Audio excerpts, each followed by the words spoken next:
a demonstration of a dimension of God's grace over the person's life. It is not simply about having a need or having a challenge or having a problem that we have gathered believing God for a supernatural intervention, but for the ability, for the capacity for you to be consistent, believing God in such a month, night of meeting. I'm telling you what, there's a grace over your life. Amen. And I want you to trust God for that. Amen. Whenever you are able to recognize the kind of grace over your life, it becomes impactful to yourself. You enjoy the benefit of the grace over your life. And I am in to let you know that the Lord shall reward you and the Lord shall honor you. Amen. Especially for our sacrifice in such a day like this, knowing very well we have stepped into Sunday. We need to go home, prepare for morning activities. The Lord shall reward us. Amen. The Lord shall reward us. Amen. For He is the rewarder of them that diligently seek it. Amen. One way of demonstrating diligence is for you not to give reasons that tomorrow is Sunday, therefore let me boycott service tonight. Diligence, consistency, and consistency always wins. Consistency always brings results. I welcome you to day 23 of our engagement with the supernatural. I'm the Reverend AA. I welcome you to 31 days of 90 minutes night out cry. The Lord has been good. The Lord has been awesome. A lot of things are happening. A lot of shiftings, a lot of levels are changing. A lot of miraculous interventions, angelic manifestation. There is a reality that indeed the Lord has visited us. As when Naomi found herself in Moab, and later on the Lord visited Bethlehem, and he said, for we have heard that the Lord has visited us again. I am very, very aware that this man, the Lord has visited somebody. Amen. You better believe it, because I believe in what I'm saying. The Lord has visited you. Yes. You need to see it. You need to see it, and you need to believe in it. Yes. Say, the Lord has visited me. The Lord has visited me. Hallelujah. Amen.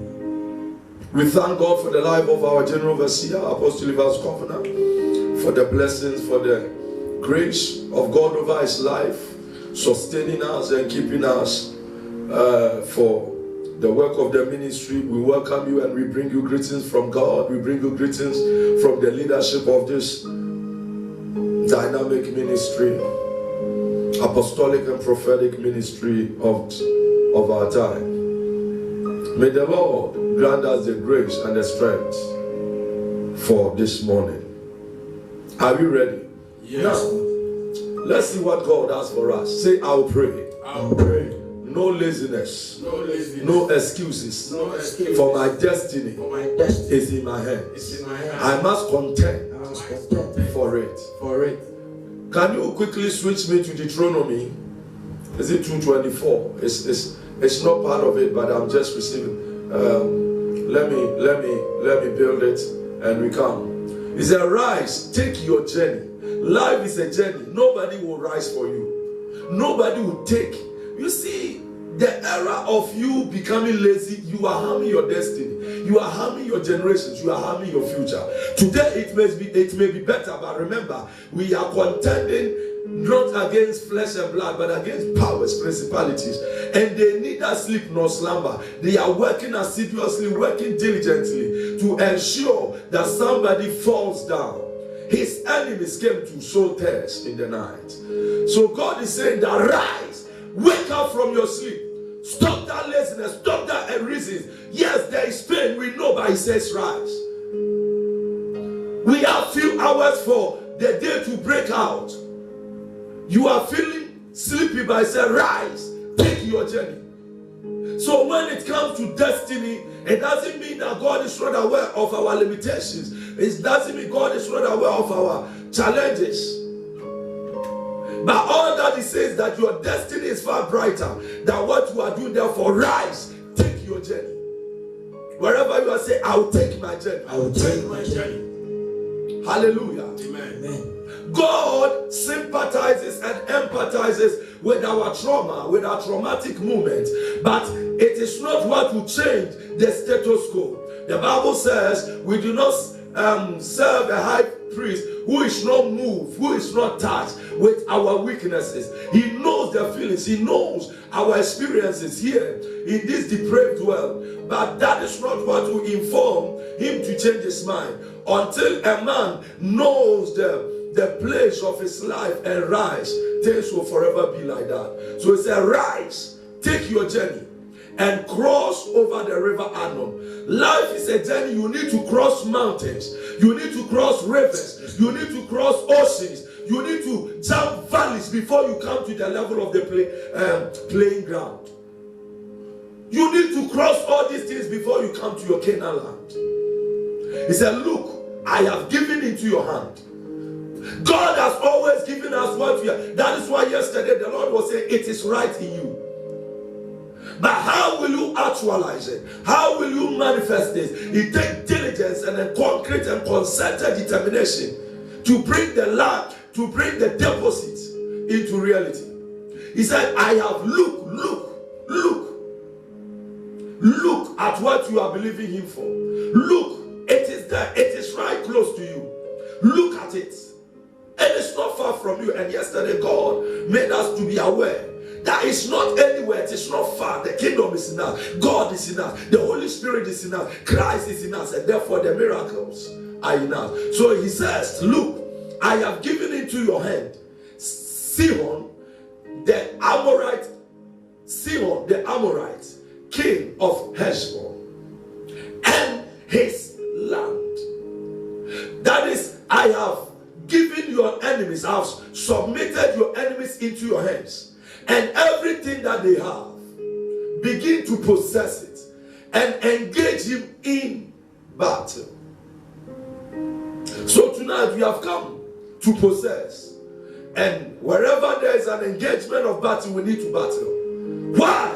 Because my destiny is lying before me, and there are oppositions, there are agents that will never be happy that I land into my destiny. Because when they know that I have been able to fulfill my place in destiny, many lives will be so much liberated. And it equally applies to every true meaning child of God. When God is done with you, many people also shall be set loose. And this is the reason why we are going through engagement of battles.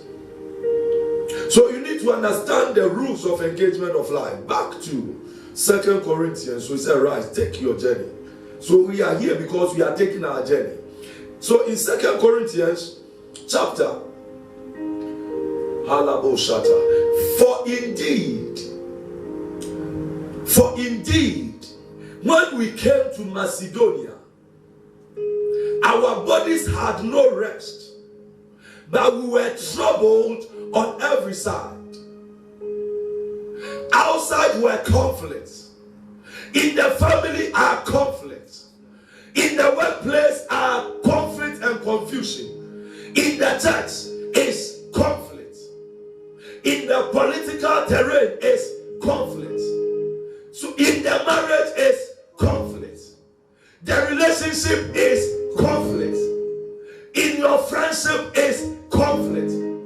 So Paul is trying to bring us to a dimension of giving us the reality of life.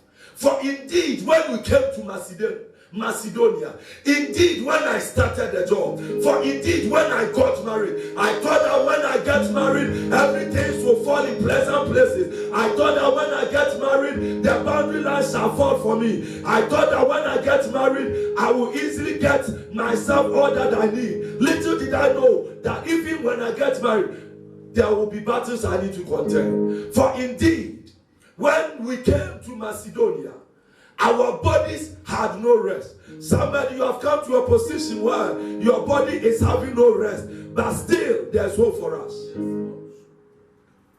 Say, our bodies had no rest. Our bodies has no rest, meaning even what we are going through is a typical revelation of what the Bible is saying. Our bodies had no rest, but we were troubled on every side. You are troubled concerning your job. You are troubled concerning the woman you should choose to marry. You are troubled concerning the marriage and the things that are happening. You are troubled about your finances. You are troubled about the school fees. You are troubled about the rent. You are troubled about the health. You are troubled on every side. We are troubled. Say we are troubled. We are troubled. We are troubled about where the world is going. Whether we are going to live with the corona till eternity, till 2020, 2020, we don't know. So we are troubled on every side. Outside were conflicts. That is, you thought that when you find yourself in the church, you are gone. There will be, everything shall be fine. But even in the church, there are battles. The more you come to church, the more you are praying. It looks like even in the church, it looks like in the kingdom, it looks like in the school of prayer, the problem keep on rising. So outside there are conflicts. Inside, there were fears. Nowhere to run to, nowhere to hide. You want to leave Ghana to America, you get there the same problem. The same confusion. The witches that are struggling, that are contending with you, you get to UK, they are there. He said, yeah, mini. Okay, said, because many uncommitted and puncher. Outside were conflict. You thought that when you are single, you'll be going through stress, and you were praying to marry. When you married, they say, you wanted a car. When you had a car, problems, mechanical fault, electrical fault, they say. You see that? You pray to get pregnant. When you get pregnant and you are going through the difficulties and the pains of pregnancy, then you are talking, what must God do? So without pregnancy problem, when you deliver too, you are not sleepless night. The babies are making quick problem. So outside were conflict, inside were fears. Listen. In this world, no wonder Jesus said, in this world, you are bound to have problems. You are bound to have trouble. But rejoice in me, cheer up, for I have overcome. Jesus never said we will never have this conflict. He never said we will never have these fears.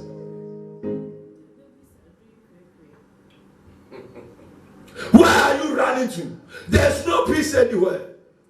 I don't restrain you from traveling. You can travel from Ghana to Uganda, I don't care. You can go to Kenya or whatever, I don't care. But all that I'm in to let you know that problem is everywhere. Control the background song who's disturbing me. I'm in the spirit. Outside were conflicts. Inside were fears.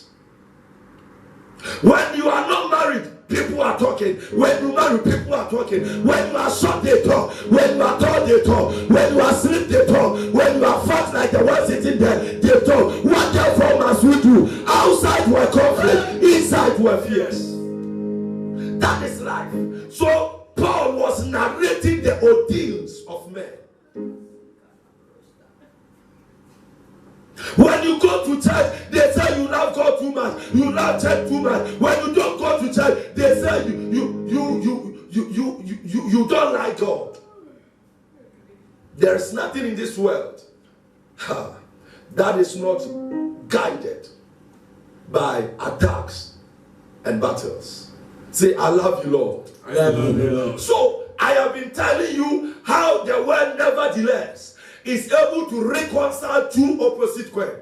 That is why I've taken my time to explain, to navigate around the contextual position of the apostle. So he was trying to let us know that to be a child of God is full of challenges. He said, our bodies had no rest. 2, we were troubled. You are troubled because of that sickness. You are troubled because of that delay. You are troubled because of what you are going through in the marriage. And people from outside may not know what is going on inside. All that they see is to look at you from the window and tell their mind, share their experiences. We are troubled on every side. They look at you and they think you have. They come to make requests of money and you tell them you don't have, then it's a problem. So outside are conflicts, inside were fears.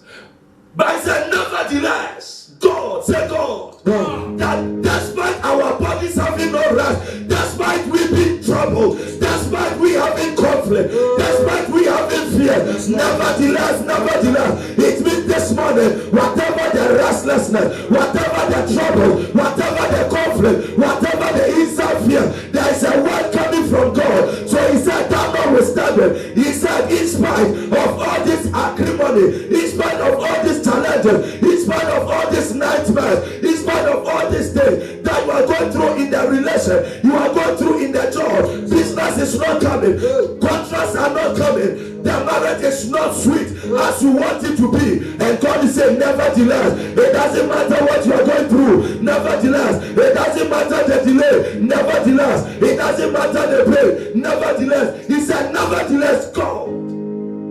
Say, nevertheless, God. Nevertheless, God. Hey. He said, having narrated all these things, nevertheless, God. So it means God has something to say. God has something to assure you. God has something to tell somebody. I am saying that God has a word for you this morning. God has a word for your situation. God has a word for your trouble. God has a word for your conflict. God has a word for your fears. God has a word for your restlessness. Nevertheless, God. If you are going through the challenges of life, no matter how awful it may be, no matter how sordid it may be, and God is giving you a word, why must you still concentrate on the fears? Why must you concentrate on the conflict? Why must you still concentrate on the trouble? Why must you still concentrate on the restlessness you are going through? Why don't you turn onto where God is coming from and listen to what he has to tell you? Nevertheless, God.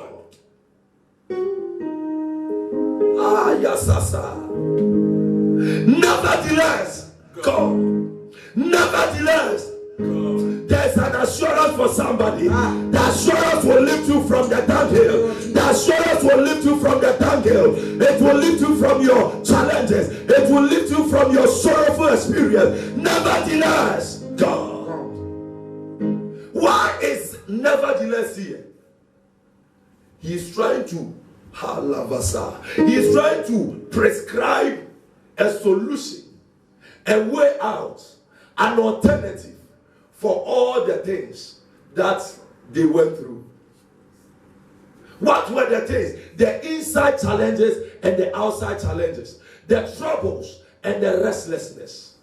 Nevertheless, God. Nevertheless, God. Nevertheless, God. Is it a man? God. Is it a man? God. Is it your father? God. Is it your wife? God. Is it your fiancé? God. Is it the problem? God. Why are you looking at the problem? God. Nevertheless, God. Nevertheless, God. Nevertheless, God. Despite the problem, God. Despite the tears, God. Despite the pain, God. Despite the troubles, God. Despite the fears, God. Despite the conflict, God. Nevertheless, God.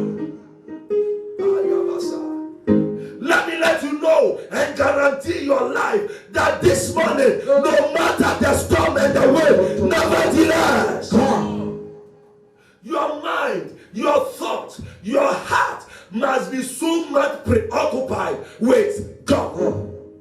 When a man knows that everything about me, there is a God who sits in heaven and God who rules in the affairs of men, nevertheless,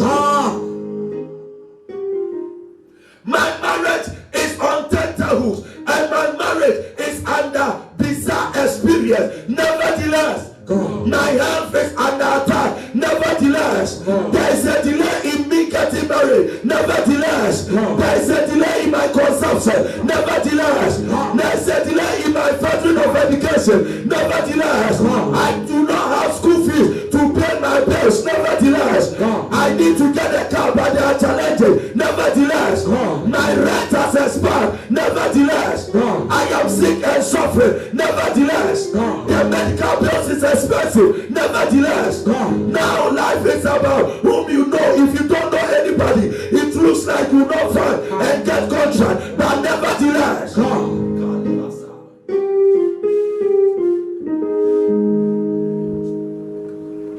it looks like to be successful, impactful, and meaningful. You need to have first degree, or you need to have masters, or you need to have PhD. I don't doubt going to school that it is good, but if by the grace of God I didn't go to school, I was unable to have my academic or educational level high, but I have God. Nevertheless, God is able to make it for me.